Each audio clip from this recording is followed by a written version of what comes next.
It's one thing to trash talk your opponent, but trash talking the best player in the country and getting your uncle involved, things are about to get messy. What's up everybody, it's Jimmy, and over the past few years there's been this quiet, underlying rivalry between LeBron James and Trevor Ariza. But it's not your typical loud, in-your-face, all-over-the-media rivalry. It's actually very subtle, and more often than not, it seems to be rooted in a place that goes beyond basketball. With most sports rivalries these days, players seem to hate each other and get all worked up on the court, but as soon as the clock hits zero, things are back to normal. It's all just fun and games. But when it comes to LeBron and Ariza, it seems like these guys genuinely hate each other. Like, legit cannot stand each other. And although this has come to light in the past few years, this rivalry goes much further than that. In fact, this battle has been going on for the past 15 years. Way back when they were kids in high school. Back when LeBron was the man and Trevor Ariza's uncle had some choice words for the self-proclaimed king.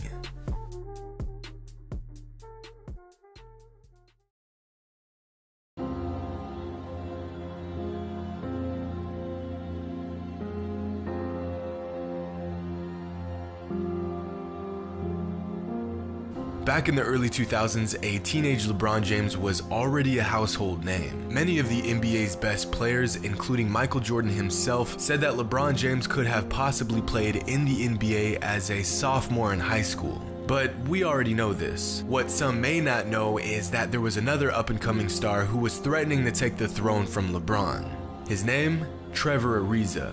Yeah, that Trevor Ariza, a 6'8" power forward out of California. At the time, Trevor was regarded as the best high school player in the state of California, and by his senior season was ranked as the 18th best high school player in the country. Ariza was legit. In fact, he was so good that some thought he might have been better than the king himself. Lucky for fans, they didn't have to guess or create hypothetical situations for which player was better, because the two standouts were set to face off that season on February 8th, 2003. This was Ariza's opportunity to prove that he really was all that he was said to be. But fans didn't have to wait to February 3rd to witness one of the biggest matchups in high school basketball. Weeks before the game, the trash talking was well underway. Before the two high school stars even met on the court, numerous media outlets interviewed Ariza and James about the upcoming game. As usual, LeBron seemed unfazed about the whole thing, saying it was just like any other game. And when you consider the teams that LeBron faced in high school and knocked off one by one, this particular matchup against Ariza and California's best team in Westchester was just another game for LeBron. But for Ariza, it was much more than that. Trevor was confident that he was the better player, and he was ready to show everyone who the real #1 player in the country was, saying that LeBron was overhyped and that he was the one that led his team to a top 10 national ranking all by himself, whereas LeBron had a full team of elite players and got a lot more help. Ariza was 100% confident that come February 3rd, he would have no problem shutting LeBron down. And he wasn't the only player that thought this. Ariza's uncle was also asked about the matchup, and he replied, "I don't know why LeBron James gets all the publicity. My nephew Trevor Ariza is better than he is.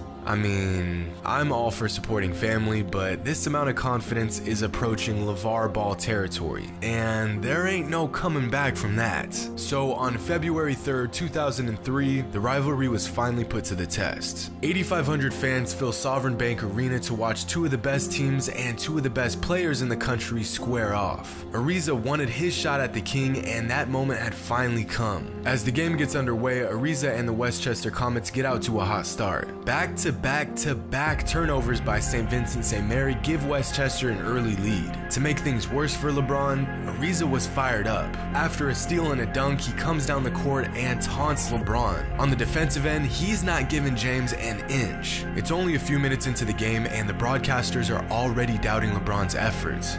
Maybe the hype had finally got to him. Maybe Trevor's uncle was right about his nephew being the better player. I mean, LeBron was fresh off of his infamous jersey scandal that almost lost him the remainder of his senior season. Maybe the pressure had finally got to him. Or maybe they were all dead wrong. To LeBron James, turns and faces just inside the arc. And the first bucket on the night for LeBron James. Brown, lazy pass, trying to find Cutley. It's taken by James, attacks. He starts settling in, having to play basketball. Just not as thick and strong as James. As James, one-on-one, into the lane. And a right-handed finger roll finish. Your defense, James in the backcourt. Down to 2 seconds. James has to fire it up. And he banks it home. How do you allow him to get the ball? Well, as soon as he caught it, though, did you see him look up, find the clock? He knew exactly how much time was left. And when that ball left his hands, it's right on our angle. It was going the whole way. After a cold start, LeBron knocks down shot after shot, dropping 18 points in the last 5 minutes of the first quarter. Ariza came ready for a challenge, but this was a whole lot more than he had signed up for. And unfortunately for Trevor, LeBron was just getting started. Basket into the lane, right-handed finish. LeBron James got one-on-one against Ariza. The pull-up jumper outside. Johnson down low. Sometimes creating a cocoon and keeping him inside. To everybody, including everyone in the building. Here's James, a couple quick one. It's good. Start the game. More showtime. Right back. Ariza loses the handle. James.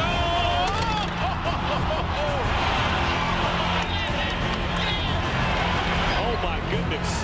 His head was about a foot over the rim. Look at the crowd.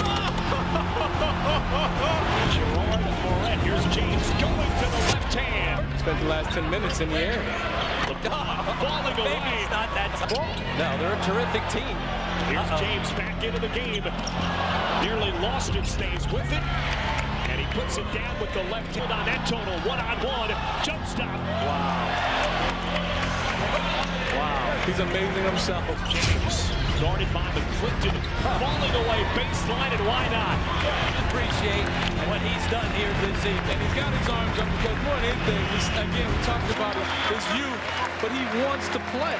31 points by halftime, 52 on the night. And this wasn't just any 52-point showcase. This was an in-your-face, forget you and your uncle, there's a reason why I'm the #1 player in the country and you can hold that right on top of your head, 52 points, against one of the best players in the country on one of the best teams in the country. After all that trash talking, Ariza scored a whopping 12 points. In fact, if it wasn't for a last-second three-pointer by Westchester, LeBron would have outscored the entire team single-handedly. But instead, he had to settle with matching the entire Westchester roster with 52 points. LeBron didn't just beat Trevor Ariza. He had this man shook. Here's a kid, 5-star recruit, UCLA commit, has more than likely never played against anyone better than him in his entire life, and he gets completely outplayed in every single facet of the game by the guy that he was talking trash to. I mean, for crying out loud, you know you're on some next level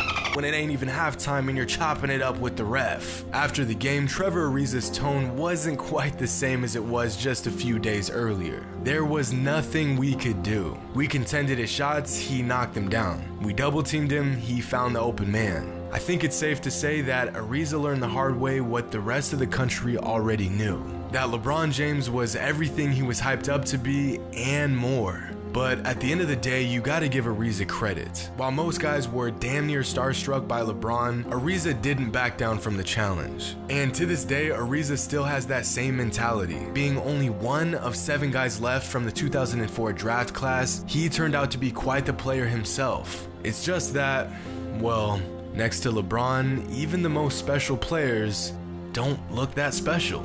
And, well, it also doesn't help when you and your uncle talk shit for weeks and you get a 50 bomb dropped right on your dome, but I digress. To this day, you can still see the fire that was lit in that rivalry more than 15 years ago.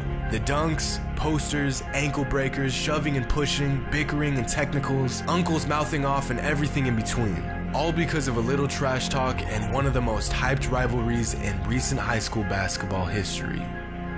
Hope you guys enjoyed. And as always, until next time.